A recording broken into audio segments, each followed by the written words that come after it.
Hey guys, welcome to my Thursday early morning wake and bake.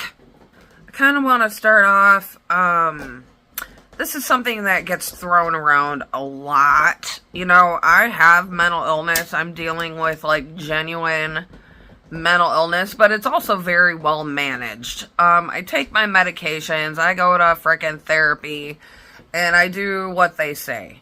But like mental illness, the term gets thrown around to like describe things that you don't like, and it gets thrown around to put others down, and it's kind of annoying. People in general have very little understanding of mental illness. I mean, the professionals don't even get it right more often than not. They get it wrong. That's just the way our mental health system is here in the United States. And sometimes they get it wrong on purpose. Because there's like, in my opinion, allegedly, in my opinion, from my experience, government-funded mental health care is in fact a money laundering system. Because if you think about the first place that they sent me to, first of all, I was a single mom, struggling with alcohol and opioids, okay? And so I went to the county to get some help, and they put me in a program. And, it was in the hood. It was in a neighborhood that I should not have been in. And I was, in fact, sexually harassed at that place. And it was, I don't know, I think my therapist was like, he said some dirty things. There were some things about him that were really cool.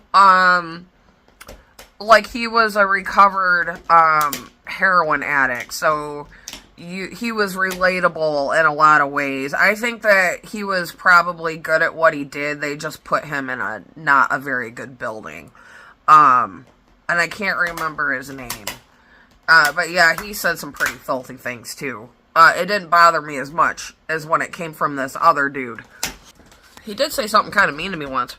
Because I was single, and of course I didn't want to be. And he made a comment like how nobody was ever going to understand me. He's like, nobody's ever going to understand you. So, you know, whatever. But I mean, I'm not the only woman to complain about the sexual harassment in that place. I wasn't the first person to complain, and I'm sure I wasn't the last. It's no longer there. I think these places just kind of pop up. They offer a program, and, they take funds from the state, and the program itself isn't ran well. I went to church a few weeks ago, and I've been attending Bible study for the past 2 weeks. So good for me. I'm kind of in a different place right now with my religion and stuff like that. I'm a Christian, obviously, but man, when I found out about the Ethiopian Bible, it kind of changed things for me, because it's 800 years older than King James, which we're kind of taught is the gold standard Bible, and it has the book of Enoch, and it talks about the Watchers, and the Nephilim, and it basically answered my questions about what I'm seeing when I'm in psychosis. It cleared everything up for me. And because I haven't been able to get the answers in the Christian community, especially like the occult community, when it comes to the occult, they tend to blame everything on you. Like, they'll blame it on you being negative and having negative thoughts. And then your negativity, it can manifest into physical form, like into shadowy figures and things like that. I don't agree with that, because I'm not necessarily an unhappy person when I'm in mania, for example. And I always hallucinate when I'm manic. I mean, that's a given. And a lot of us people that have the spiritual psychosis, I mean, I call it being on fire. I've said that like a million times. I think when it starts to interfere with your daily life, like maybe if you start believing you're a prophet, or things like that, I don't think any of that about myself. Grandiose delusions. I just think I'm seeing something that they talk about in the book of Enoch. It makes sense. And ever since I found that out, ever since I read about it, it's kind of it's made me at peace. Because I know what I'm dealing with now. And really the only way you can fight that is through Jesus Christ. And that's easy. And it's been kind of nice going back to Bible study, because it's bringing me back to my roots. It's good to experience that stuff sometimes. I think the occult too, like when it comes to depression, I think that they kind of blame you for that too. Just by, like, you need to change your attitude kind of thing. The occult, I don't agree with it. I don't agree with it. I've been sort of a part of it in a way in the past. Like, there is, a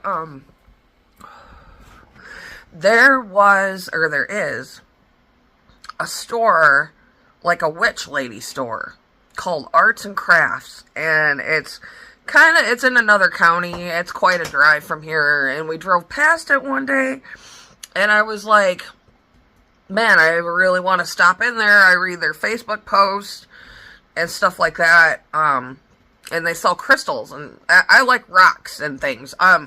Crystals are really cool if you put them in your house plants. It's been my experience that it'll help them grow. And it must have something to do with the way it reflects light. I don't know the science behind it. I just know it works. Okay. So, I'm really glad I didn't stop in there because, they made a Facebook post that made me almost throw up. It made me sick. It made me freaking nauseous. And it was about how they hated Christians. And Christians aren't welcome in their store. And I think it's the fundamentalists that they hate. And, I mean, I'm a fundamentalist. To a point. The church I just started going to is a little more conservative, but not so constraining. Independent Baptist, I learned a lot about the Bible there. I learned how to throw scripture. It's a little bit, it's very, very, very conservative, and, they dedicate a lot of time to the church. And I think with Independent Baptist too, I totally get it. They believe in just the Christian life. Like, apply the Christian life to your life 100% first, above anything else. Which I think you do need to do, but the place I'm going now is conservative, but it's not quite so constraining, and it's a lot more laid back. Like, people wear jeans and stuff like that. So, it just kind of like more of a normal church. So, I'm like dressed in mental hospital clothes today. I just feel like that today. I feel like being in mental hospital clothes, and I'm gonna soak my feet and put on some face masks. I'm gonna do some self-care today. When I get back from my Amish vacation in a few weeks, I will be doing a video on what to pack to the mental hospital. So last year, I would say about November is when my episode started, and I was in the hospital by January, and I wasn't prepared. So I'm going to pack a bag just in case, because you know what? Historically speaking, I've gone to the mental hospital once a year. So, God, remember when I sat in my car and cried and I was so pitiful? I filmed the whole thing. I'm glad I did, because now I can go back and watch it. Some of it is hard to watch. My diet's going really good. I've been drinking tea. Well, I guess that's it, guys. I'll see you next time. Bye.